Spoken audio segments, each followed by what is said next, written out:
vamos a realizar un ejercicio de probabilidad. Empiezo a leer el problema y este me dice que una empresa posee dos máquinas. Una máquina A y otra máquina B, que han producido 100 piezas la máquina A y 200 la máquina B. También me dice el problema que la máquina A produce un 5% de piezas defectuosas, mientras que la máquina B produce un 6%. Luego me dice que se toma una pieza al azar y se pide varias probabilidades. En este tipo de problemas siempre os aconsejo hacer el diagrama de árbol. Empezamos, como dice que se toma una pieza al azar, esa pieza puede ser producida o fabricada por la máquina A o por la máquina B. Por tanto, la proporción o probabilidad de que esa pieza sea de la máquina A se aplica la regla de Laplace, que dice que la probabilidad de un suceso siempre es casos favorables entre casos posibles. Por tanto, la probabilidad de A será 100 casos favorables, ya que la máquina A produce 100 piezas, entre 300, que es el total de piezas producidas por esta empresa. Esto es un tercio. Por tanto, la probabilidad de A será un tercio. Y la probabilidad de B, 2 tercios. Siempre entre ambas suma 1. En esta empresa, una pieza o es fabricada por la máquina A o por la máquina B. También se podría aplicar la regla de Laplace. Casos favorables.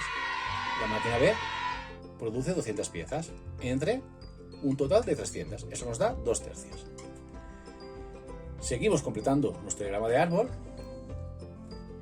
La máquina A puede producir piezas defectuosas o piezas no defectuosas, y la máquina B igual puede producir piezas defectuosas y piezas no defectuosas. El problema me decía que si la pieza venía de la máquina A, por tanto una probabilidad condicionada que fuese defectuosa, me decía el problema que era del 5%, por tanto 0,05. Aquí será, aquí se ha borrado, perdón, aquí será la probabilidad de que no sea defectuosa sabiendo que esa pieza la produce la máquina A, y será del 0,95. Entre ambas siempre suman 1. O es defectuosa la pieza o no lo es. Pieza que viene de la máquina A. Y luego decía el problema que si la pieza la producía la máquina B, se sabía que era defectuosa en el 6% de los casos. Por tanto, 0,06. Esa será la probabilidad de que sea defectuosa esa pieza sabiendo que la produce la máquina B. Y por último, la probabilidad de que no sea defectuosa sabiendo que la produce la máquina B será de 0,94. Como siempre, entre ambas suman 1. Una pieza producida por la máquina B o es defectuosa o no lo es. Ya tenemos nuestro diagrama de árbol y el problema nos decía que se tomaba una pieza al azar y se pedía la probabilidad de que esa pieza fuese defectuosa. Por tanto, el apartado A me pide la probabilidad de que esa pieza tomada al azar sea defectuosa. En este caso se aplica el teorema de la probabilidad total, que es muy sencillo. Es ver qué camino o caminos nos llevan a que una pieza tomada al azar sea defectuosa. Pues será este camino de aquí para llegar a D, o este de aquí que también llegamos a D. Por tanto, será la probabilidad de A por la probabilidad de D sabiendo que esa pieza es de A, más la probabilidad de B por la probabilidad de D sabiendo que esa pieza es de B. Como decía, para llegar a D es este camino de aquí y este de aquí. Por tanto, este de aquí más este de ahí. Esta por esta más esta por esta, que está aquí puesto. Ahora se sustituye por su valor. Esta, un tercio por esta de aquí, que es 0,05, más esta de aquí, que es 2 tercios, por esta de aquí que es 0,06. Esto calculadora y nos da una probabilidad de 0,0567. Ya tenemos el apartado A y seguidamente el apartado B nos pide que, sabiendo que esa pieza es defectuosa, la que se toma al azar, que calcule la probabilidad de que proceda de la máquina A.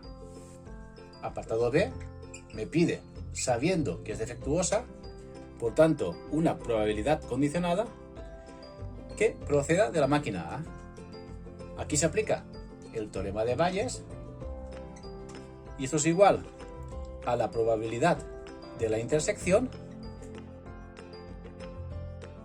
entre la probabilidad de la condición. Seguimos y es muy sencillo. Arriba, ¿qué camino cumple? Que sea A y D, o sea, de la máquina A y defectuosa. Este de aquí cumple esa premisa, que sea de A y D, o sea de la máquina A y defectuosa. Por tanto será la probabilidad de A por la probabilidad de D, sabiendo que es de A. O sea, probabilidad de A por la probabilidad de D, sabiendo que es de A, entre la probabilidad de D. Sustituimos cada una de ellas por su valor y calculamos. Esta de aquí, un tercio que multiplica a esta de aquí, a 0,05. Entre esta está calculada en el apartado A, que era de 0,0567. Esto calculadora y nos da una probabilidad de 0,2941. Y nada, ya, ejercicio ya resuelto. Y como siempre digo, si te ha gustado, dale al like, suscríbete, activa notificaciones y hasta la próxima. Chao.